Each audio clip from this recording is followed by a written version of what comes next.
नमस्ते मेरे प्यारे बच्चों, कैसे हैं आप? आई होप कि आप अच्छे होंगे। जैसा कि मैंने हिस्ट्री के सेकेंड चैप्टर पढ़ा रहा था, समाजवाद एवं साम्यवाद, उसी पार्ट को मैं आगे बढ़ाऊंगा लेक्चर 3 के माध्यम से। तो चलिए, हम जो पिछले क्लास में पढ़े थे कार्ल मार्क्स के सिद्धांत के बारे में, कार्ल मार्क्स के जीवनी के बारे में, उसको थोड़ा हम रिकॉल करते हैं ताकि आपको आगे पढ़ने में उनकी सिद्धांत के बारे में, उनकी व्याख्या के बारे में, जो समाज को बेहतर बनाने में जो लगे हैं, जो सिद्धांत दिए हैं, उसको समझने में थोड़ा हमें सहायता मिलेगा। तो चलिए हम शुरू करते हैं।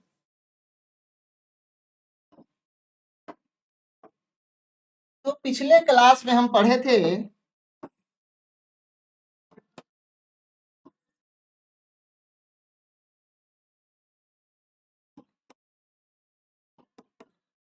कार्ल मार्क्स के बारे में।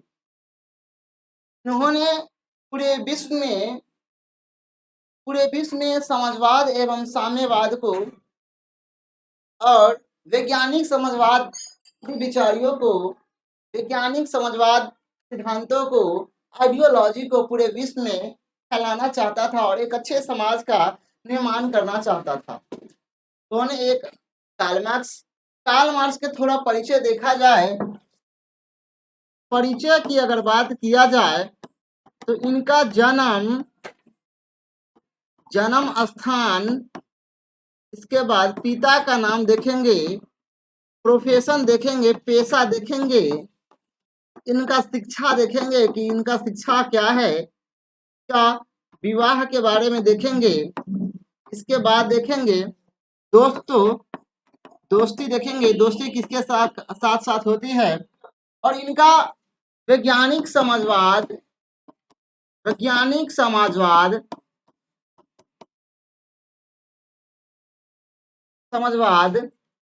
समाजवाद की क्या व्याख्या की है,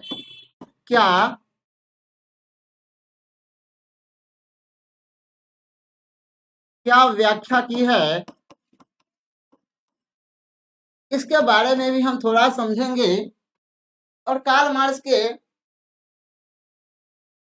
मार्क्स के रूस के क्षेत्रों में, जर्मनी के क्षेत्रों में, फ्रांस के क्षेत्रों में, मतलब अधिकांश यूरोप जो देश है, उन देशों में कार्ल मार्क्स के वैज्ञानिक समाजवाद की क्या प्रभाव पड़ता है उन देशों पे, इनके बारे में थोड़ा समझने का प्रयास करेंगे। नाम है कार्ल मार्क्स, इनका नाम है कार्ल मार्क्स। जन्म की बात किया जाए तो 5 मई 1818 को जन्म होता है। 5 मई 1818 को इनका जन्म होता है जर्मनी के टियर नगर में। जर्मनी के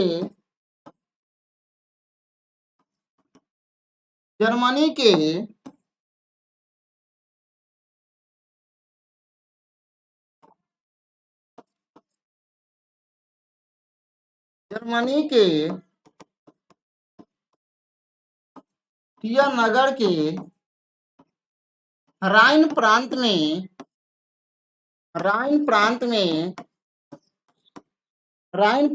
होता है।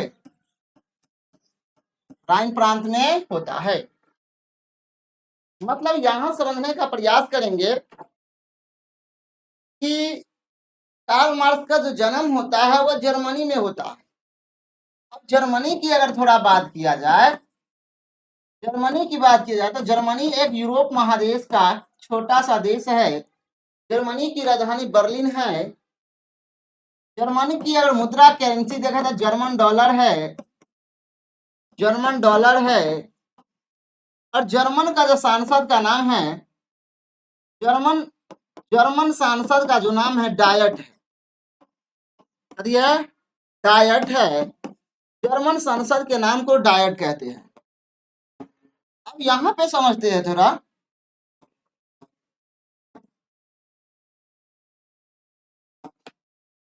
समझते हैं। पिता का नाम हेनरिक मार्क्स इनके पिता का नाम था। हेनरिक मार्क्स इनके पिता का नाम था, जो वकील थे। क्या थे? वकील थे, पेशा से वकील थे। इनका प्रोफेशन एडवोकेट था। पेशा अगर देखा जाए तो ये प्रोफेशन इसका देखा जाए तो वो वकील थे। शिक्षा की बात किया जाए तो कार्ल मार्क्स की शिक्षा अगर देखा जाए तो जर्मनी के सरकारी विद्यालय में ही होती है, लेकिन 1836 में उच्चतम शिक्षा के लिए इन्होंने बर्लिन विश्वविद्यालय में नामांकन करवा लेता है। बर्लिन विश्वविद्यालय में इनका नामांकन होता है। तो हायर एजुकेशन की अगर बात किया जाए तो हायर एजुकेशन 1836 में बर्लिन विश्वविद्यालय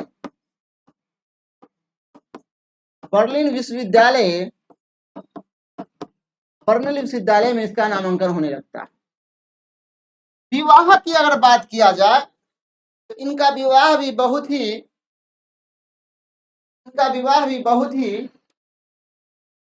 इनकी विवाह का अगर इतिहास देखा जाए तो इनका बहुत ही मतलब लव स्टोरी है। इनका इतिहास प्रेम विवाह है, मतलब इनका जो विवाह हुआ है प्रेम विवाह हुआ है, लव मैरिज ही विवाह किया है।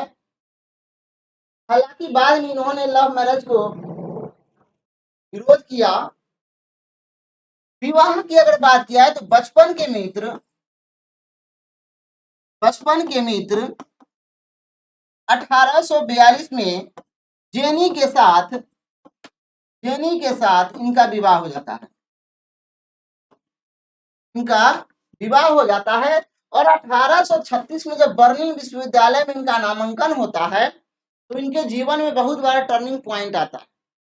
1836 में हायर एजुकेशन के लिए, वकालत की शिक्षा के लिए जर्मनी के विश्वविद्यालय में इनका नामांकन होता है। और 1836 के बाद 1842 में इनका शादी ही करा दिया जाता है। शादी कर लेते हैं ये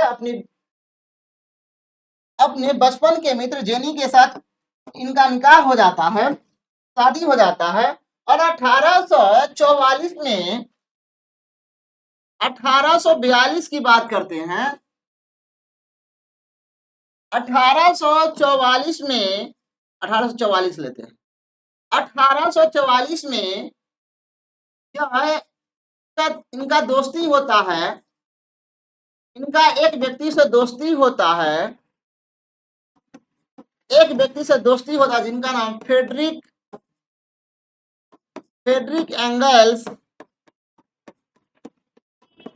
एंगल से इनका मुलाकात होता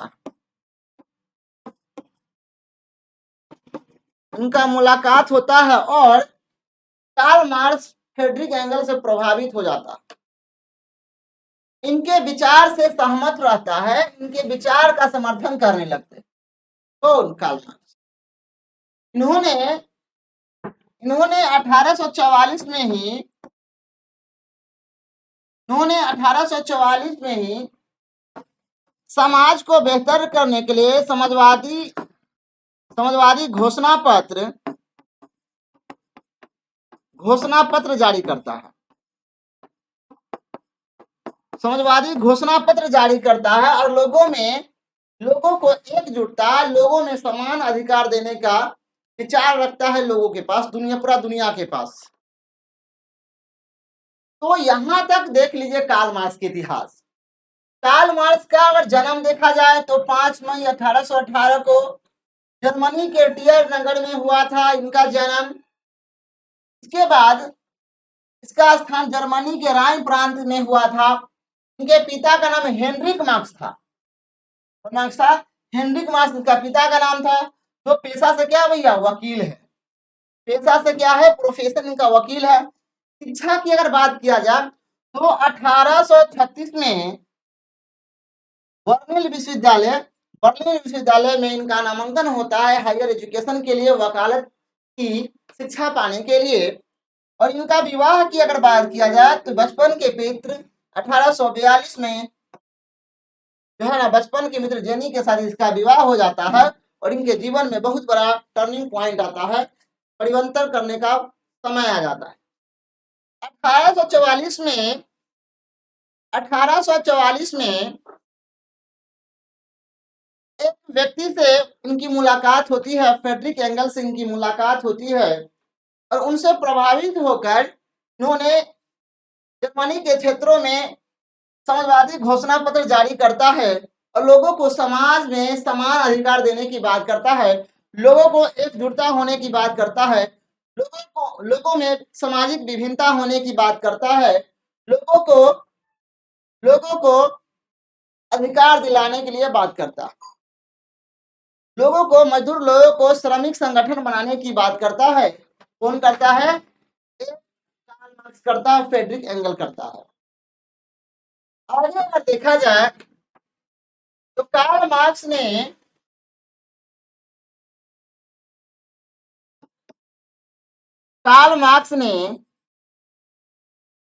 5 सिद्धांत दिया था। कार्ल मार्क्स ने 5 सिद्धांत दिया था। पहला जिसमें देखे थे वर्ग संघर्ष का सिद्धांत, वर्ग संघर्ष का सिद्धांत देखे थे। दूसरा अतिरिक्त मूल्य का सिद्धांत, अतिरिक्त मूल्य का सिद्धांत देखे थे।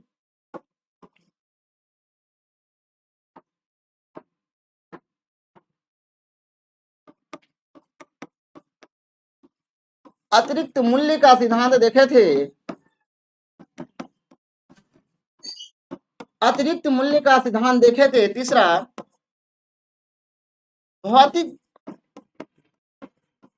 भौतिकवाद का सिद्धांत देखे थे। चौथा पूंजीवाद का सिद्धांत देखे थे।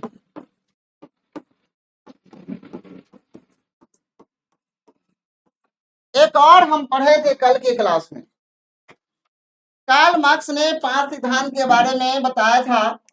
वर्ग संघर्ष का सिद्धांत, दूसरा मूल्य एवं अतिरिक्त मूल्य का सिद्धांत, तीसरा भौतिकवाद का सिद्धांत, चौथा पूंजीवाद का सिद्धांत।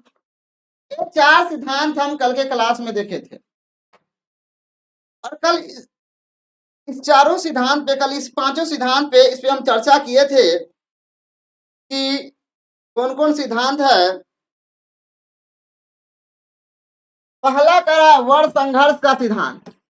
इन्होंने समाज को बेहतर करने के लिए समाज में जो उच्च वर्ग है, जो निम्न वर्ग है, उच्च वर्ग और जो निम्न वर्ग है, इनमें संघर्ष का अंतर बताया कि इन दोनों में क्या अंतर है और समाज क्यों, दोनों में वर्ग संघर्ष के सिद्धांत में दोनों में अंतर बताया कि उच्च वर्ग समाज को कहाँ ले जाना चाहता है और निम्न वर्ग समाज को किस हद तक ले जाना चाहता है। दोनों में संघर्ष करा के अंतर बताया, दोनों में संघर्ष करा के अंतर बताया कि क्या अंतर है दोनों में। दूसरा है अतिरिक्त मूल्य का सिद्धांत। दूसरा है अतिरिक्त मूल्य का सिद्धांत। भी देखे थे कि किस प्रकार जो है ना, किस प्रकार समाज में जो पूंजीवादी विचारधारा के लोग होते हैं अपने पूंजी के हिसाब से लोगों पे शोषण करना शुरू कर देते हैं, अपने पूंजी के बदौलत लोगों से मनमानी काम करवाते हैं। ये सब कार्ल मार्क्स का सिद्धांत देखे थे।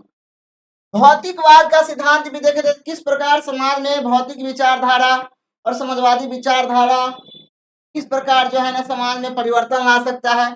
पूंजीवादी का सिद्धांत एक और है राज्यहीन एवं वर्गहीन, राज्यहीन एवं वर्गहीन का सिद्धांत, वर्गहीन का सिद्धांत, एक सिद्धांत सब हम देखे थे।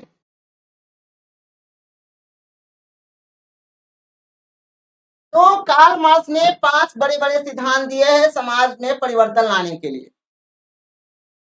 कार्ल मार्क्स के हिसाब से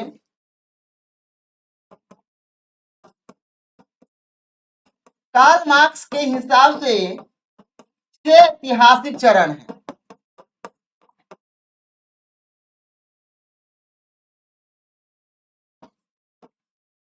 छह ऐतिहासिक चरण हैं। इन्होंने 6 ऐतिहासिक चरण के बताया है कि दास्ता का युद्ध, आदम का युग, बहुत सारे सिद्धांत और बहुत सारे जो है ना ऐतिहासिक चरण दिए हैं इन्होंने। कल की क्लास में मैंने चर्चा किया था। तो चलिए यहां तक तो हम पढ़ लिए थे। अब देखेंगे इससे भी आगे पढ़ लिए थे कार्ल मार्क्स के अंतरराष्ट्रीय लेवल पर क्या योगदान है, वैश्विक स्तर पे कार्ल मार्क्स ने क्या क्या काम किया है। पहला काम किया था कि अंतरराष्ट्रीय सम्मेलन करवाया था, अंतरराष्ट्रीय सम्मेलन करवाया था। कितना में करवाया था? 1864 में अंतरराष्ट्रीय सम्मेलन करवा रहा था। दूसरा देखा जाए प्रथम अंतरराष्ट्रीय संघ करवाया था, दूसरा भी करवाया था, दूसरा अंतरराष्ट्रीय संघ करवाया था। इसी अंतरराष्ट्रीय संघ में मजदूरों को क्या मिल गया? अधिकार मिल गया। दूसरा अंतरराष्ट्रीय संघ 1889 देखे थे। इसमें मजदूरों का अधिकार मिला गया और मजदूरों को काम करने की शैली, काम करने की जो है ना समय सीमा तय किया गया। आगे हम पढ़ेंगे कि किस प्रकार समाजवाद को, किस प्रकार रसिया में, आप देखेंगे रसिया में, रूस में किस प्रकार समाजवादी विचारधारा प्रकट होता है। और प्रकट करने के लिए, समाजवादी विचारधारा को प्रभावित करने के लिए बहुत बड़े बड़े आंदोलन होते हैं रसिया में और बहुत बहुत बड़े बड़े क्रांति होती है। उसी क्रांति को समझेंगे आज के क्लास में हम। तो चलिए हम शुरू करते हैं। तो पहला क्रांति की अगर बात किया जाए, पहला क्रांति की अगर बात करते हैं हम,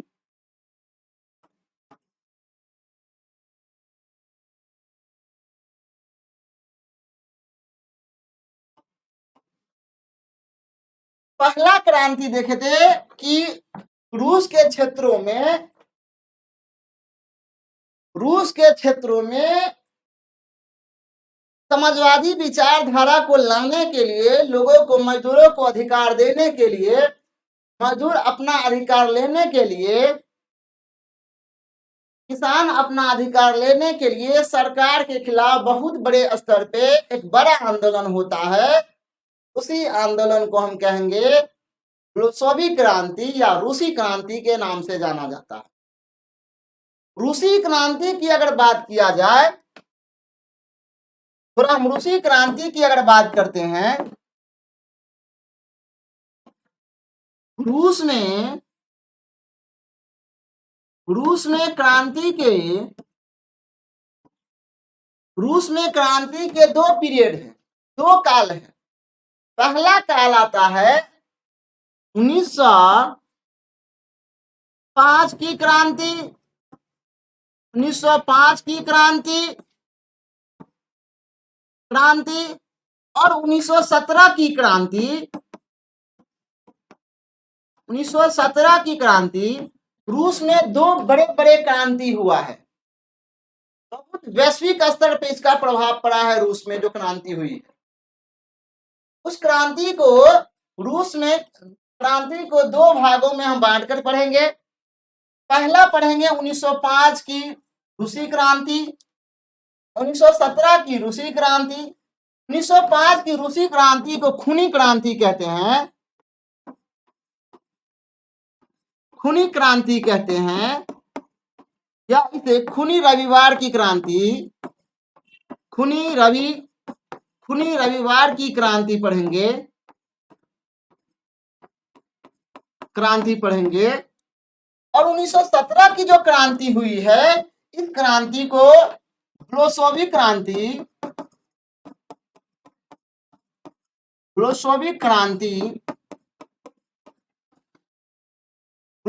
क्रांति कहते हैं।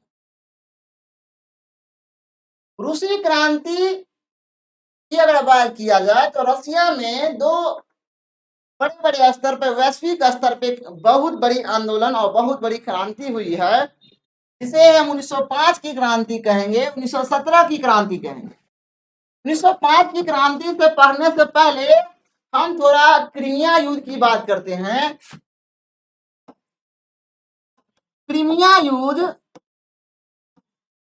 क्रीमिया युद्ध की अगर बात किया जाए, यह होता है 1853 से लेके 1854 के बीच में।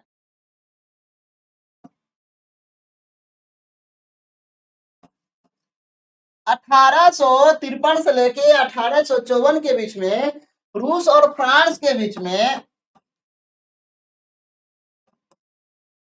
रूस और फ्रांस के बीच में क्रीमिया युद्ध होता है। और यही युद्ध से रूस जो है ना, रूस में एक बहुत बड़ी क्रांति की लहर उत्पन्न होने लगी।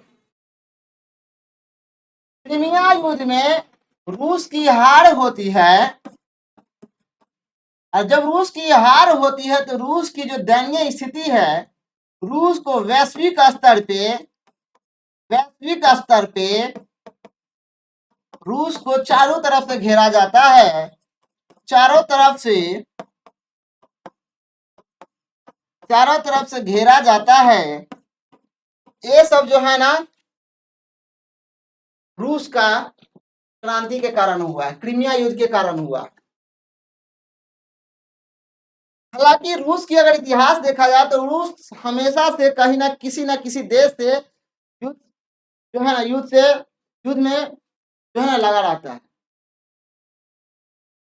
अभी भी अगर देखा जाए रूस का हालात, तो रूस का हालात अभी काफी दयनीय हो चुका है। अभी रूस और यूक्रेन के बीच में लगभग 2.5-3 सालों से रसिया और यूक्रेन के बीच में लड़ाई हो रहा है, जिसे रूस के जो क्षेत्र है, रूस की जो अर्थव्यवस्थाएं हैं, काफी प्रभावित हो चुका है।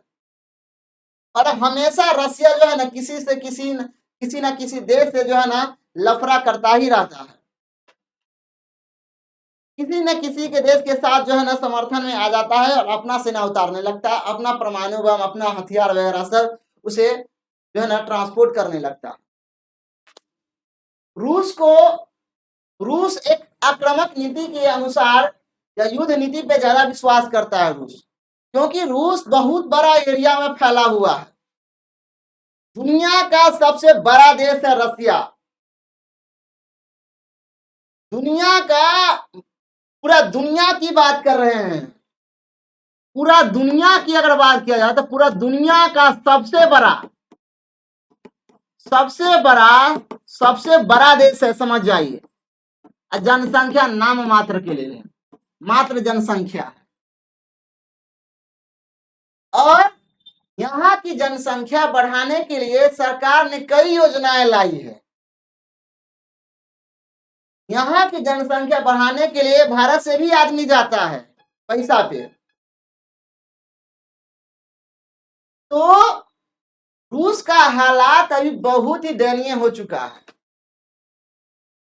जिस प्रकार अमेरिका की नीति है, अमेरिका युद्ध के लिए उकसाता है, लेकिन युद्ध में नहीं कूदता है अमेरिका। आप अमेरिका का अगर देखा जाए, कूटनीतिज्ञ अगर अमेरिका का देखा जाए तो अमेरिका सब दिन से किसी न किसी देश को लड़ा देगा, लेकिन अपने युद्ध में नहीं उतरता है, क्योंकि वो जानता है, युद्ध की स्थिति जानता है। वर्ल्ड वार में अगर देखा जाए 1914 में जब प्रथम विश्व युद्ध होता है, इस युद्ध में लगभग 10 लाख सेना रसिया का मारा जाता है। मतलब प्रथम विश्व युद्ध में सबसे अधिक सेना मारा जाता है रसिया के। भाई, जो प्रथम विश्व युद्ध की थोड़ा हम कहानी अगर देख लेते हैं, प्रथम विश्व युद्ध की अगर थोड़ा चर्चा किया जाए 1914 में, तो एक साइड से था सर्बिया और एक साइड से था ऑस्ट्रिया था। ऑस्ट्रिया के राजकुमार का नाम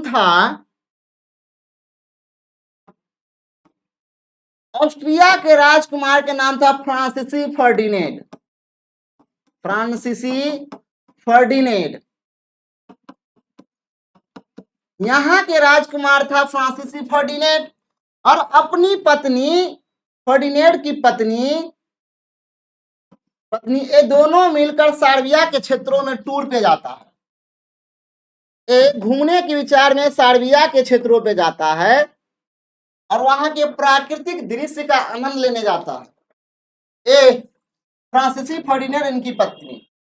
सार्बिया के कुछ उग्रवादी लोग ने इस राजकुमार को हत्या कर देता है। इस राजकुमार के फ्रांसीसी फर्डिनेंड और इनकी पत्नी को हत्या कर देता है। यह हत्या होता है 28 जून को 1914 को। हत्या हुआ 28 जून 1914 को हत्या हो गया। हत्या जब होता है तो ऑस्ट्रिया नोटिफिकेशन निकालता है।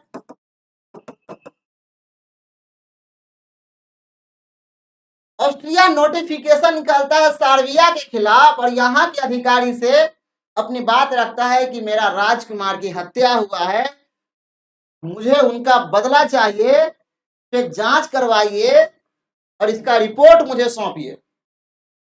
सार्बिया ने इस बात को संज्ञान में नहीं लिया।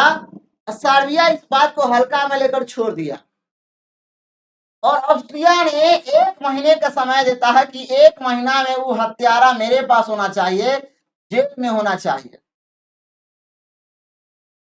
कौन कहा? ऑस्ट्रिया कहा। किसको कहा? सार्बिया को कि भैया मेरा राजकुमार तो मरा है, हम तो बदला लेंगे, या तो तुम मुझे पकड़ के दो या तो हम पकड़ेंगे। 1 महीना का समय देता है सार्बिया को। सार्बिया इस बात को संज्ञान में नहीं लेता है, बात को हल्का में ले लेता है और छोड़ देता है। और छोड़ने के कारण इतना बड़ा युद्ध होता है, इतना बड़ा युद्ध होता है जिसमें करोड़ों लोग मारा जाता है। परमाणु बम तक हमला होता है इस युद्ध में। और जब 1 महीना पूर्ण जाता है तो 28 जून के बाद 28 जुलाई आता है। 28 जुलाई आया। जब यह 28 जून हुआ, 28 जून से जुलाई आया, 1 महीना समय पूर्ण गया, कोई कार्रवाई नहीं, कोई रिपोर्ट नहीं सौंपा गया, तो ऑस्ट्रिया ने एक और नोटिफिकेशन निकालता है 28 जुलाई को और सीधे नोटिफिकेशन में कहता है कि हम सीधे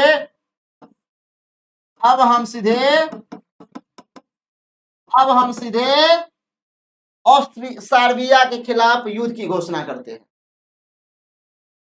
कौन बोला युद्ध की घोषणा करेंगे भैया? कौन बोला युद्ध की घोषणा करेंगे? ऑस्ट्रिया कहता है सार्बिया से हम सीधे युद्ध की घोषणा करेंगे। अब जब ये युद्ध की घोषणा करेंगे तो तुरंत जो है ना, ऑस्ट्रिया कहता है अब युद्ध की घोषणा करेंगे, अब हम युद्ध करेंगे। अपना एयरक्राफ्ट से उतारने लगा सार्बिया पे। तो साइड में दौड़ल आता है रसिया। साइड में दौड़ल रसिया आता है, कहता है कि भाई साहेब अगर सार्बिया के कुछ हुआ, अगर सार्बिया कह रहा है कि अगर सार्बिया के कुछ हुआ तो तोरा मार के हम भुजिया बना देंगे। कौन कह रहा है? रसिया कह रहा है। किसको कह रहा है? ऑस्ट्रिया को कह रहा है। तो उधर ऑस्ट्रिया के पड़ोसी देश, इधर ऑस्ट्रिया के, अब देखिए यहां पे थोड़ा हम लेते हैं।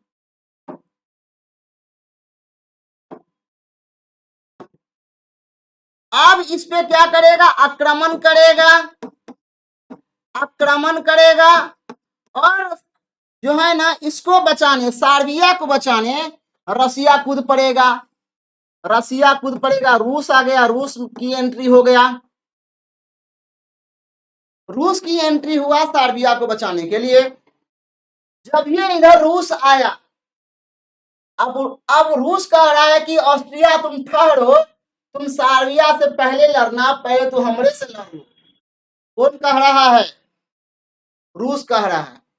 जब ये रूस का एंट्री हुआ, रूस ने आक्रमण करने का प्रयास किया, तो ऑस्ट्रिया को बचाने आ गया जर्मनी। कौन आया भैया? जर्मनी आ गया। उस समय पूरे यूरोप में सबसे शक्तिशाली देश था कौन? जर्मनी था। जर्मनी कहता है कि अगर ऑस्ट्रिया पे हमला हुआ, रसिया तुम समझो, कि अगर ऑस्ट्रिया पे हमला हुआ तो तुमको मारते मारते भुजिया बना देंगे। कौन कह रहा है? जर्मनी कह रहा है। किसको कह रहा है? रूस को कह रहा है कि भाई अगर कुछ हुआ, अगर सर्बिया को, अगर ऑस्ट्रिया को कुछ हुआ तो तुमको हम छोड़ेंगे नहीं। कौन कह रहा है? जर्मनी कह रहा है। अब उस समय जर्मनी शक्तिशाली था, पावरफुल में था, शक्तिशाली था। अब रूस दौड़ल दौड़ल जाता है। रूस का पड़ोसी देश एक है जिसका नाम है फ्रांस। रूस दौड़ल गया फ्रांस के पास, कह रहा कि भैया देखिए ना, ये जो है ना कि जर्मनी बहुत बड़ा, जो बहुत चिल्ला रहा है, जर्मनी बहुत फरफरा रहा है, जर्मनी के क्या किया जाए? तो फ्रांस कहता है रूस को, अरे भाई तुम ठहरो, पहले जर्मनी से हम निपट लेते हैं। तो इधर फ्रांस आया रसिया के सपोर्ट में, और रसिया के सपोर्ट में, सर्बिया के सपोर्ट में फ्रांस आया, रूस आया, रूस के सपोर्ट में फ्रांस आया। अब जब ये फ्रांस आया भैया, तो फ्रांस जर्मनी को कहता है कि भैया अगर रूस पर हमला हुआ, अगर रूस पे हमला हुआ तो तुमको मारते मारते हम चटनी बना के खा जाएंगे। कौन कह रहा है भैया? कौन कह रहा है? कौन कह रहा है? फ्रांस कह रहा है। किसको कह रहा है? जर्मनी को। अभी तो जो है ना, फिर जर्मनी एगो पे आ गया, जर्मनी और आग बबूला हो गया कि भाई तो हमको फ्रांस इसके सपोर्ट में आ गया। जर्मनी इतना पावर था कि सबको अकेले देख सकता था। फिर जर्मनी घोषणा करता है, ए फ्रांस, कहता है ए फ्रांस, तुम रसिया को रोको, पहले तोहरे से निपट लेंगे हम। अब कह रहा है, जर्मनी कह रहा है फ्रांस से कि रूस को कह रहा है जर्मनी कि रूस तुम रुको, पहले फ्रांस से ही हम युद्ध लड़ेंगे। जब फ्रांस के युद्ध लड़ने के लिए निकला, समझ जाइए, तो इस बीच में एक देश आ जाता है, एक देश आ जाता है जिसका नाम है बेल्जियम।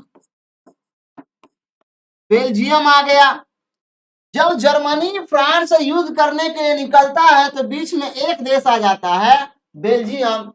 बेल्जियम कहता है कि भैया ओ जर्मनी भैया, तोरा हम गोर लगे छियो, पाँव पड़े छियो, नमस्कार करे छियो, हम अपने देश में है, तोरा फ्रांस न जाए देवो, तू कोई दूसरा रास्ता देख ला। कौन कह रहा है? बेल्जियम कह रहा है, क्योंकि बीचे में आ रहा है, क्योंकि बीचे में आ रहा है, फ्रांस और जर्मनी के बीच में सीमा साझा करता है। कहता है भैया कि तोरा हम अपने जगह में आए, हम अपने देश में आए, तोरा युद्ध करे न जाए देवो, न जाए देवो। कौन कह रहा है? बेल्जियम कह रहा।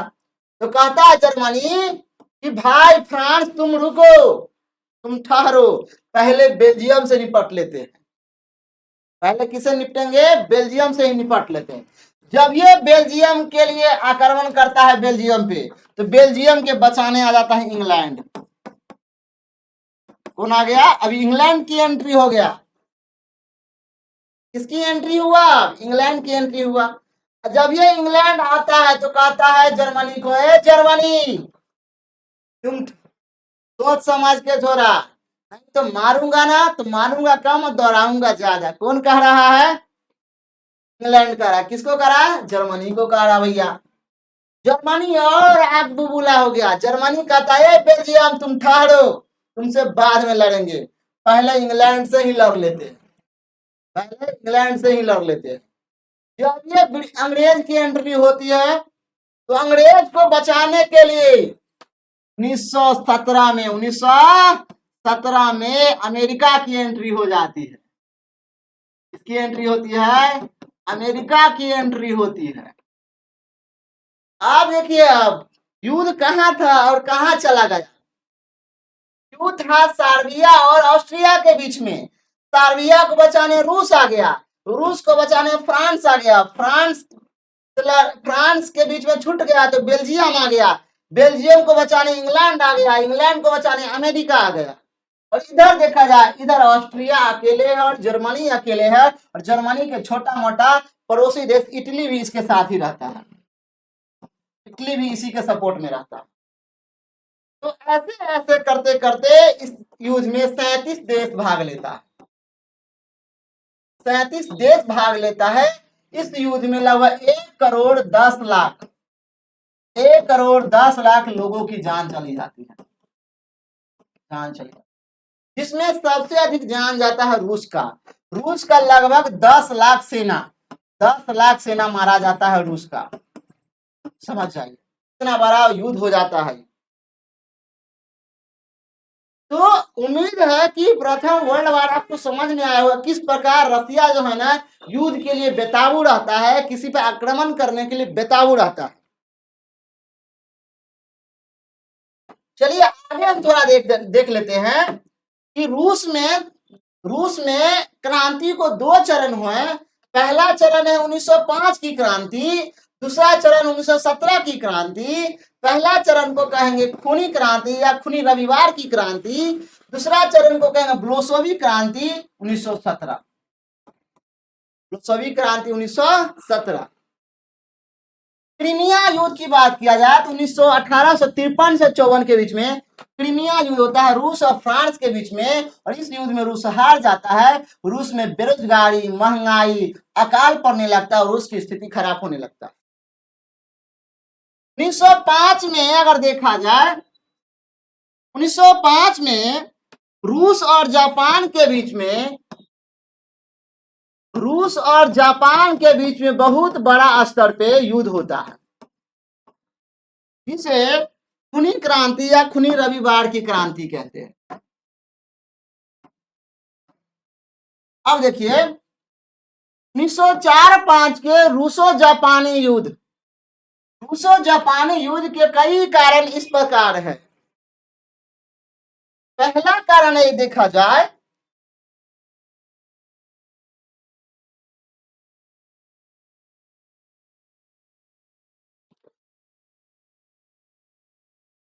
है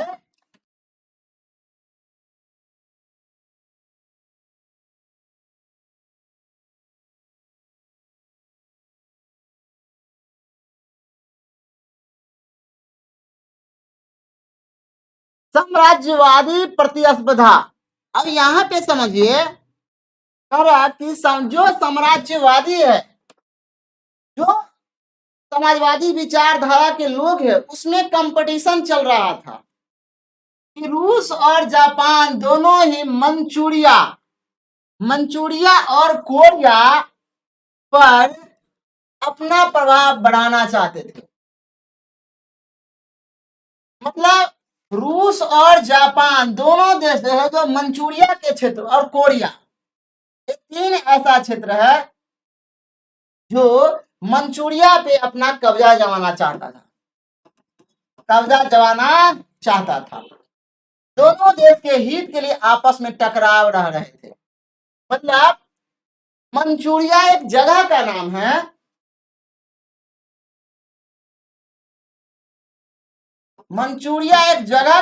इस मंचूरिया पे एक साइड से रूस चाहता है कि मेरा इस पे प्रभाव हो जाए, और एक साइड से जापान चाहता था कि मेरा इस पे प्रभाव हो जाए, और इसी प्रभाव के कारण इस दोनों में बहुत बड़ा टकराव हो जाता है। और इसी टकराव को समझ जाइए 1905 की रूसी क्रांति कहते हैं।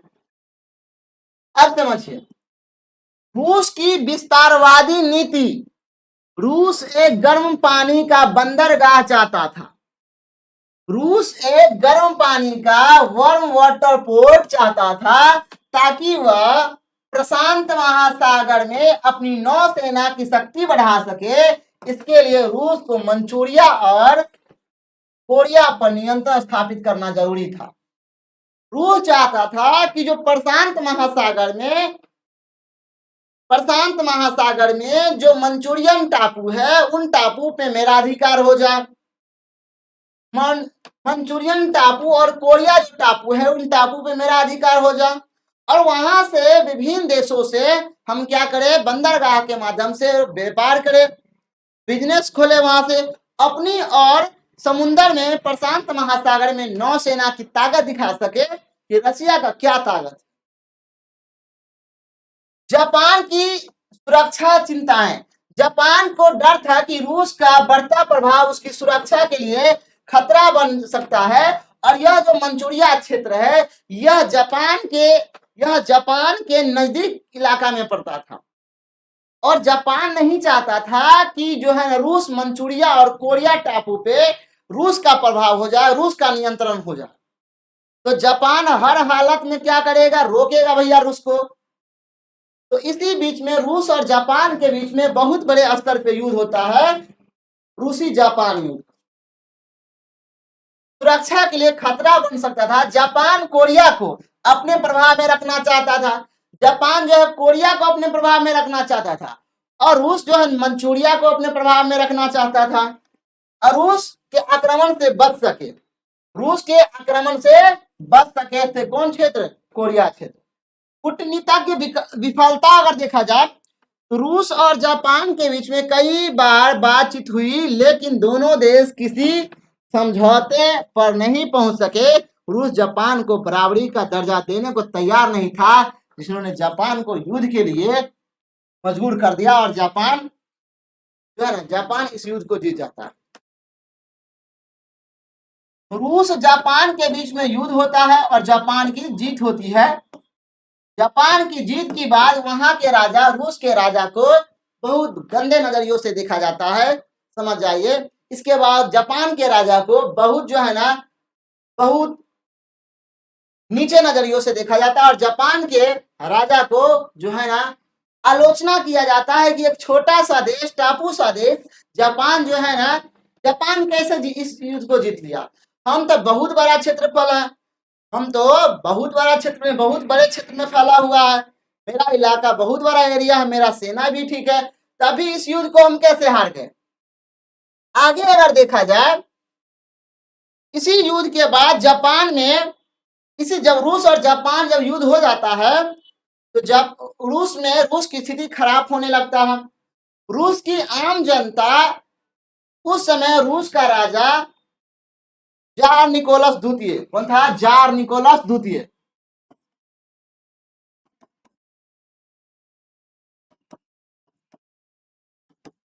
जार निकोलस द्वितीय रूस का राजा था उस समय। और जब रूस जापान से युद्ध हार जाता है तो रूस में बहुत बड़े स्तर पे बेरोजगारी बढ़ती है, लोगों में असमानताएं फैलने लगती है, लोगों आपस में विभाजन होने लगते हैं। इसके खिलाफ रूस में बहुत बड़े स्तर पे मजदूर, किसान और सैनिक लोग ने राजा के खिलाफ आंदोलन करता है। वह राजा रोटी दो के नारे लगाते हुए सेंट पीटर्सबर्ग महल की ओर जा रहा था, जिसमें जार की सेनाओं ने निहत्थे लोगों पर गोली चलाने का आदेश देता है, इसमें कई लोग मारा जाता है। और उस दिन मारा जाता है, उस दिन रविवार था और इसी रविवार के दिन जो घटना घटती है इसे खूनी रविवार की नाम से जानी जाती है। तो खूनी रविवार शब्द का इस्तेमाल कई ऐतिहासिक घटनाओं के लिए किया जाता है जिसमें प्रदर्शनकारियों पर हुए हमलों में खून बहा था। आपके सवाल के संदर्भ में आप किस खूनी रविवार के बारे में जानना चाहते हैं? कुछ संभावित विकल्प ये है।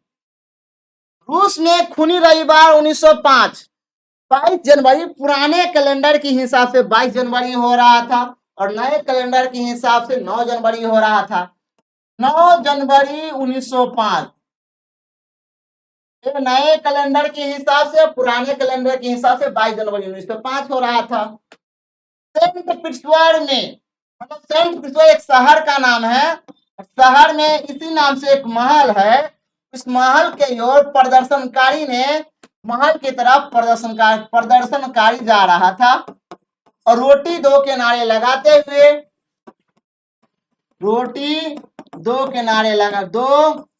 लगाते हुए जा रहा था। रोटी दो के नारे लगाते जा रहा था और जार के सेनाओं ने निहत्थे लोगों पे गोली चलाने का आदेश देता है,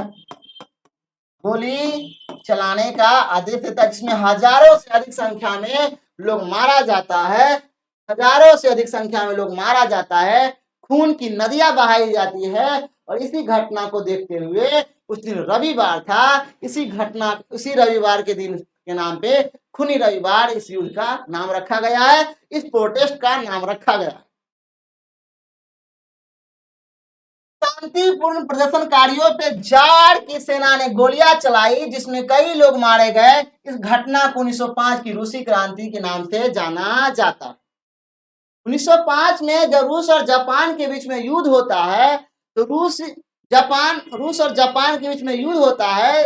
रूस को हारने के बाद रूस में बहुत बड़े स्तर पे अकाल पड़ता है, बहुत बड़े स्तर पे बेरोजगारी बढ़ती है, जिसके कारण जार के सेनाओं के खिलाफ, जार निकोलस द्वितीय के खिलाफ वहां के आम पब्लिक, वहां के प्रदर्शनकारी, वहां के श्रमिक लोग सेना के खिलाफ बहुत बड़े स्तर पे रोटी दो के नारे लगाते हुए सेंट पीटर्सबर्ग महल की ओर जा रहा था, जिसमें जार की सेनाओं ने गोली चलाने का आदेश देता है, जिसमें हजारों लोग मारा जाता है। और इसी घटना को हम खूनी क्रांति या खूनी रविवार की क्रांति के नाम से जाना जाता है।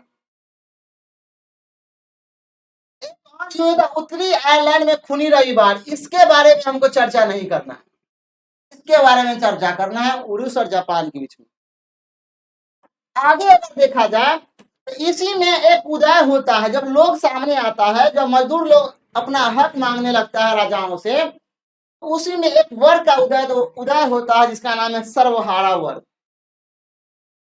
सर्वहारा वर्ग क्या है? मार्क्सवादी सिद्धांत में एक महत्वपूर्ण अवधारणा है। इसका मतलब होता है मजदूर वर्ग। क्या होता है? मजदूर वर्ग होता है। सर्वहारा वर्ग में देखा जाए, सर्वहारा वर्ग में मजदूर का कोई अधिकार नहीं होता है, मालिक का सीमित अधिकार होता है। मजदूर का कोई अधिकार नहीं होता है, कोई अधिकार नहीं होता है। मजदूर का कोई अधिकार नहीं होता है, मालिक का सीमित अधिकार होता है। मालिक का सीमित अधिकार होता है। मालिक का क्या होगा? सीमित अधिकार होगा। यह समाज का एक वर्ग है जिसके पास अपनी श्रम शक्ति के अलावा कुछ भी नहीं है। श्रम शक्ति मतलब उसके काम के अलावा कुछ भी नहीं है, और काम किसी और में ही रहकर करेगा, पूंजीपति वर्ग में ही रहकर काम करेगा। ये लोग अपनी आजीविका चलाने के लिए अपनी मेहनत बेचते हैं। अपनी जीवन यापन करने के लिए अपना मानसिक तनाव और शारीरिक तनाव, मानसिक बल और शारीरिक बल बेचता है और अपनी आजीविका चलाता है। मतलब सर्वहारा वर्ग वे वर्ग होता है जिसमें समाज में या किसी भी जगह मजदूर का कोई अधिकार नहीं होता है, जिसमें और मालिकों का पूरा अधिकार होता है। ऐसे वर्गों को हम सर्वहारा वर्ग कहते हैं। यह वर्ग पूंजीपति लोगों के, जमींदार लोगों के पास ज्यादा हुआ करता था। अभी भी अगर देखा जाए समाज में कुछ ऐसे जमींदार है जिसके यहाँ कुछ दो चार को जो है ना काम करने वाला लोग होता है, और वो काम करता है, उसके बदला में उसे भोजन देता है, माल जाल को देखभाल, खेती बाड़ी को देखभाल करता है, उसके बदला में उसे भोजन खिलाता है। हो गया, यही है। उसी में एक और वर्ग का उदय होता है। तो सर्वहारा वर्ग आज की क्लास में हम देखे हैं।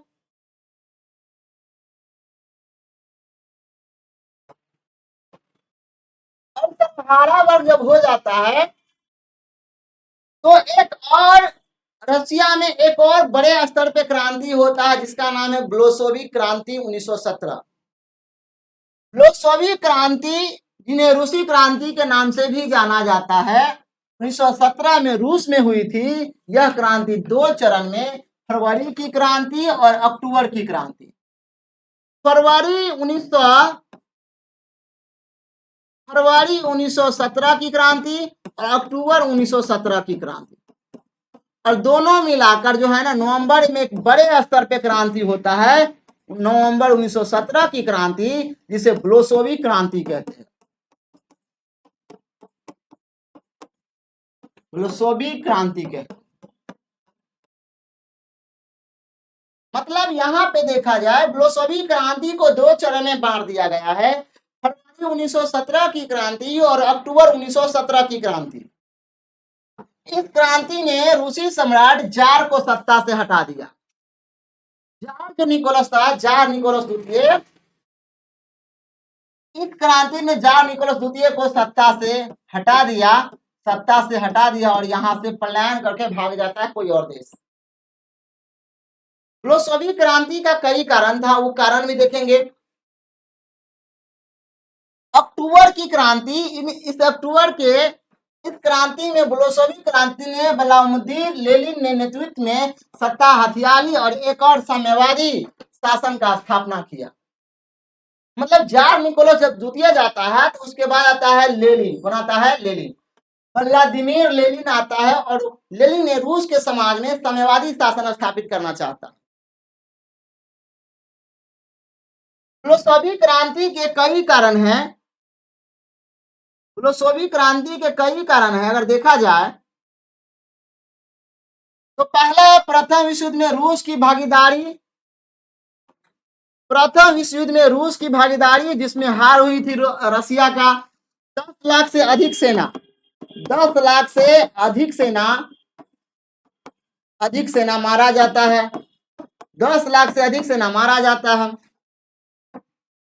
देशों में गरीबी और असमानताएं, जब युद्ध होती है, युद्ध की हालात होती है तो देश में रसिया के क्षेत्रों में अकाल पड़ने लगता है, महंगाई बढ़ने लगती है, लोगों में असमानताएं फैलने लगती है, लोग आपस में बंटने लगते हैं और लोग सड़क पे आ जाते हैं।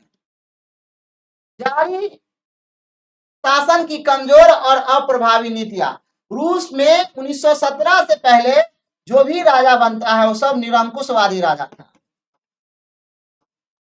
निरंकुशवादी राजा मतलब जिसपे कोई अंकुश ना लगा सके, जिसको कोई नहीं कह सके, जिसपे कोई आवाज ना उठा सके, ऐसे राजा था।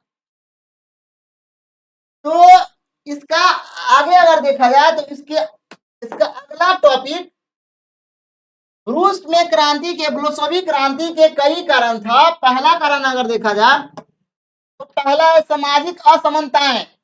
रूस में बहुत अधिक सामाजिक असमानताएं थी। गरीब किसान और मजदूर बहुत मुश्किल जीवन जी रहे थे, जबकि अमीर जमींदार अभिजात वर्ग की विलासिता में जी रहे थे, जिसमें लोग में असंतुष्ट था। उस समय रूस के समाज में असमानताएं फैला हुआ था। जो श्रमिक वर्ग थे, जो कमजोर वर्ग थे, जो मध्यम वर्ग थे, वो सब अकाल में पड़ा हुआ था, भूखे मर रहा था, गरीबी के कारण, बेरोजगारी के कारण। रोजगार नहीं मिल रहा था क्योंकि उस समय बहुत बड़े स्तर पर युद्ध हुआ था 1914 में, तो रोजगार किसी को नहीं मिल रहा था। दूसरा है आर्थिक समस्याएं। रूस की अर्थव्यवस्था बहुत ही पिछड़ी हुई थी क्योंकि 1914 में सबसे अधिक सेना इसी का मरता है और रूस 50 साल पीछे चला जाता है और रूस की अर्थव्यवस्था जर्जर हो जाता है। प्रथम विश्व युद्ध ने इसे और भी बदतर बना दिया था। लोगों के पास खाने के लिए पर्याप्त भोजन नहीं था और महंगाई बहुत बढ़ रही थी। ये सब रूस के कारण ही होता है प्रथम विश्व युद्ध में। और राजनीतिक दमन, सम्राट निकोलस द्वितीय एक निरंकुश शासक था। अब ये क्या बोले, जार क्या है, एक निरंकुश है। निरंकुश का मतलब होता है जिसपे कोई अंकुश ना लगा सके, जिसपे कोई आवाज ना उठा सके। इन्होंने लोगों को राजनीतिक स्वतंत्रता नहीं दी थी, मतलब लोगों को राजनीति में भाग लेने के लिए अधिकार नहीं दिया था। विरोध करने वालों को दबा दिया जाता था, जिससे लोगों को गुस्सा था। लोगों में क्या था, लोगों में बहुत गुस्सा था कि भाई इसको हटाना है तो हटाना है, हटाना है तो हटाना है। अभी भी क्या होता है, और जो भीड़ जाता है ना वो काम करके रखता है। आप किसी पे अगर भीड़ जाइए कि काम हमको करना है, आज हमको एक टॉपिक क्लियर करना है तो करिए लीजिएगा। मतलब लोगों में इतना असंतोष था कि जार निकोलस द्वितीय को हटा देना है तो हटा देना है, हटा देना है तो हटा देना है। पूरा मन बना लिया था कि हटा देना है। प्रथम विश्व युद्ध, रूस ने प्रथम विश्व में भाग लिया, जिसमें देश की स्थिति और भी खराब हो गया और रूसी सेना को कई बार हार का सामना करना पड़ा। लाखों सैनिक मारे गए, जिसमें लोगों का जार पर से विश्वास उठ गया था और जार ने ही रूस प्रथम विश्व में भाग लिया था को बचाने के लिए। क्रांतिकारी विचार, रूस में कई प्रकार सामूहिक सक्रिय थे जो जार के शासन को उखाड़ फेंकना चाहते थे। इनमें ब्लोशविक जो लेनिन में से लेनिन था सबसे महत्वपूर्ण थे। उन्होंने लोगों को क्रांति के लिए प्रेरित करता है। कौन करता है, लेनिन करता है, जार के सत्ता को हटाने के लिए। तो उम्मीद है कि जितना आज पढ़ाए हैं कार्ल मार्क्स के जीवनी से लेकर बोल्शेविक क्रांति के कारण तक, उम्मीद है कि सभी टॉपिक आपको अच्छे तरीका से समझ में आया होगा। 2 से 3 बार वीडियो को देखिएगा तो कंप्लीट हो जाएगा आपका पूरा टॉपिक। उम्मीद है कि आगे पढ़ेंगे अक्टूबर 1917 का क्रांति, जो बोल्शेविक क्रांति का ही भाग है। तो आज के लिए मैं इतना ही रहने देता हूँ। उम्मीद है कि जितने भी पढ़ाए सबको आप नोट कीजिएगा। चलिए आज के लिए मैं विदा लेता हूँ। थैंक यू, धन्यवाद।